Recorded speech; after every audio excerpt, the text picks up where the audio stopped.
Hi అండి. Welcome to my channel. ఇవాల్టి video వచ్చేసి మన ఎముకలకి ఉక్కులాంటి బలాన్నిచ్చే ఒక హెల్తీ స్వీట్ రెసిపీ చూపిస్తానండి. మన ఎముకలు దృఢంగా ఉండటానికి కావాల్సిన మెయిన్ సోర్స్ వచ్చేసి కాల్షియం. అలాంటి కాల్షియం ఎక్కువగా ఉండే రాగులతో ఈ స్వీట్ చేసుకున్నారంటే చాలా టేస్టీగా ఉంటుందండి. ఇంకా ఈ స్వీట్ని చిన్నపిల్లల దగ్గర నుంచి పండు ముసలి వాళ్ళ వరకు కూడా తినేయచ్చు. సాఫ్ట్గా సేమ్ మనం జున్ను తింటే ఎలా ఉంటుందో అలాగే ఉంటుందన్నమాట. చాలా టేస్టీగా ఉంటుంది. తప్పకుండా ట్రై చేసి చూడండి. ఈ హల్వా తినేటప్పుడు జెల్లీలాగా సాఫ్ట్గా చాలా బాగుంటుంది. రెగ్యులర్గా పెట్టే స్నాక్స్ కాకుండా ఇలాంటివి కూడా అప్పుడప్పుడు పిల్లలకు అలవాటు చేస్తూ ఉండాలి. మనం అప్పుడప్పుడు ఇంట్లో చేస్తూ ఉంటే వాళ్ళు కూడా తినడానికి ఇష్టపడతారు. సో ఇంకా లేట్ చేయకుండా రాగి పాలతో హల్వా ఎలా చేసుకోవాలో చూద్దామా. ఈ రెసిపీ చేసుకోవడం కోసం ఫస్ట్ అయితే రాగులు తీసుకోవాలి.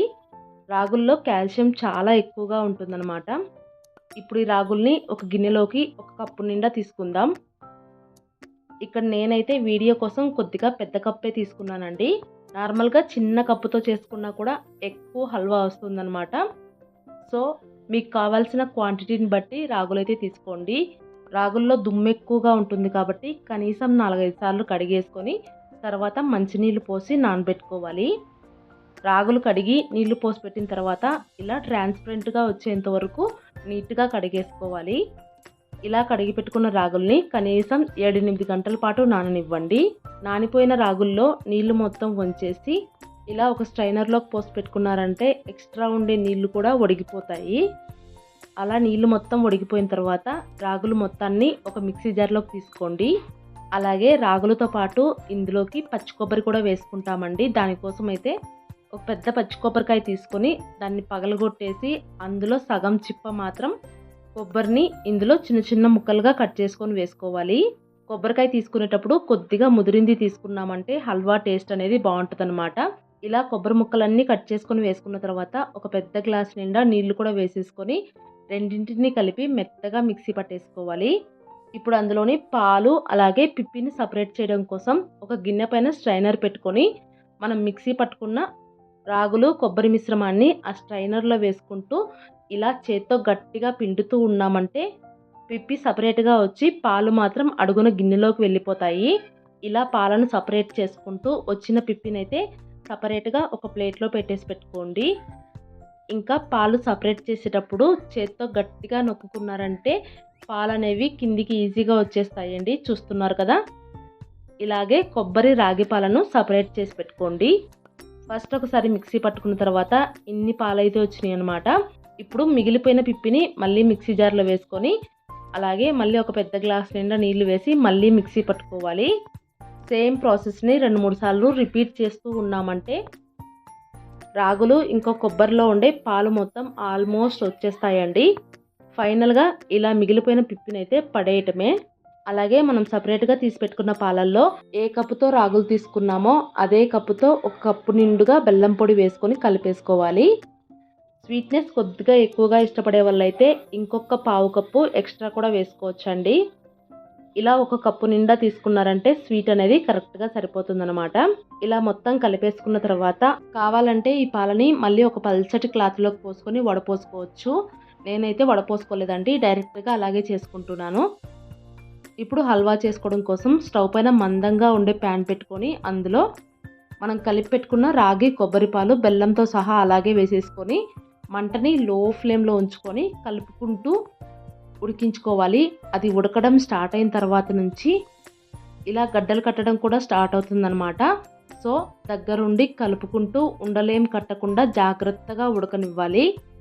మంట ఎక్కువ పెట్టినా మాడిపోతుంది, లేదంటే చూసుకోకుండా వదిలేసినా కూడా ఉండలు కట్టిపోయి హల్వా అనేది దేనికి పనికి రాకుండా పోతుందన్నమాట. సో దగ్గరుండి జాగ్రత్తగా చూసుకుంటూ కలుపుకోండి. అలాగే హల్వా కాస్త ఇలా దగ్గర పడిన తర్వాత మధ్య మధ్యలో ఒక్కొక్క స్పూన్ చొప్పున నెయ్యి వేసుకుంటూ కలుపుకోవాలి. ఇక్కడ మీరు గమనించినట్లయితే హల్వా ఉడికే కొద్దీ దగ్గరికి రావడం కూడా స్టార్ట్ అయిందనమాట. ఇంకా అలాగే ఇక్కడ హల్వా అనేది మనం తీసుకునే బెల్లాన్ని బట్టి కూడా కలర్ చేంజ్ అవుతుంది.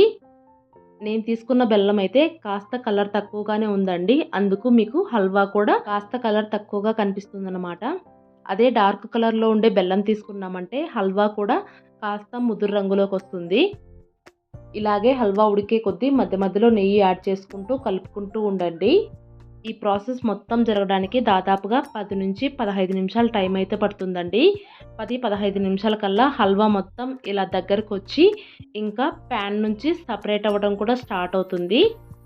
ఇలాగే గరిటెతో కలుపుకుంటూ ఉన్నారంటే హల్వా ప్యాన్ నుంచి సపరేట్ అవ్వడం స్టార్ట్ అవుతుంది. చూస్తున్నారు కదా, ఇక్కడ వీడియో క్లిప్లోనే చూస్తేనే అర్థమైపోతుంది కదా, హల్వా మొత్తం ప్యాన్ నుంచి సపరేట్ అయిపోతుంది. ఈ టైంలో స్టవ్ ఆఫ్ చేసేసుకొని ఎమ్మటే కిందికి దించేసుకోవాలి. ఇప్పుడు ఈ హల్వాని నెయ్యి రాసి పెట్టుకున్న ఏదైనా గిన్నెలోకి కానీ లేదంటే ప్లేట్లోకి కానీ వేసుకోవాలి. నేనైతే ఇక్కడ గిన్నెకి అడుగున ఒక బటర్ పేపర్ అయితే వేసానండి. యాక్చువల్గా చెప్పాలంటే బటర్ పేపర్ కూడా అవసరం లేదు. బటర్ పేపర్ వేయకపోయినా నెయ్యి అప్లై చేసి పోసినా కూడా అది చల్లారిన తర్వాత ఈజీగానే డిమోల్ట్ అయిపోతుందండి. ఇలా గిన్నెలోకి పోసుకున్న తర్వాత హల్వా మొత్తం నీట్గా వచ్చేలాగా సర్దేసుకోవాలి. ఇక్కడ మీకు కావాలంటే పైనుంచి వేయించుకున్న డ్రై ఫ్రూట్స్ కూడా వేసుకోవచ్చండి. నేనైతే ఏమీ వేయలేదన్నమాట. ఇలా హల్వా మొత్తాన్ని నీట్గా సర్దేసిన తర్వాత ఇక్కడ మీకు హల్వా చల్లారిపోయిన తర్వాత చూపిస్తున్నాను చూడండి. గిన్నెకి సైడ్ అంచులు అమ్మటి దానంతటా అదే లూజ్ అయిపోయిందనమాట. ఇలా పూర్తిగా చల్లారిపోయిన తర్వాత ఆ గిన్నెని ఏదైనా ఒక ప్లేట్లోకి రివర్స్లో బోర్లిచ్చామంటే ఈజీగా వచ్చేస్తుందండి. చూస్తున్నారు కదా ఎంత ఈజీగా వచ్చిందో. ఇంకా నేను వేసి పెట్టుకున్న బటర్ పేపర్ అడుగున గిన్నెకి అలాగే అంటుకుపోయిందనమాట. కాబట్టి బటర్ పేపర్ వేసుకోవాల్సిన అవసరం కూడా లేదు. అంతేనండి, రాగి పాలతో హల్వా అయితే రెడీ అయిపోయింది. ఇప్పుడు మనకు కావాల్సిన షేప్లో ముక్కలు కట్ చేసుకొని తినేసేయడమే. మెత్తగా చాలా టేస్టీగా ఉంటుందన్నమాట. జున్ను తింటే ఎలా ఉంటుందో అలాగే ఉంటుందండి. ట్రై చేసి చూడండి. రాగులు అలాగే పచ్చి కొబ్బరి ఇంకా బెల్లం ఇవన్నీ కూడా మన హెల్త్కి మంచిదే కాబట్టి తప్పకుండా ట్రై చేసి చూడండి. ముక్కల్లాగా కట్ చేసుకున్న తర్వాత ఆ ముక్కల్ని ఇలా కదిలిచ్చారంటే మనకు జెల్లీ ఎలా ఊగుతుందో అలాగే ఊగుతూ ఉంటుంది. చూస్తున్నారు కదా, ఇలా ఉంటే పిల్లలు తినడానికి కూడా చాలా ఇష్టపడతారండి.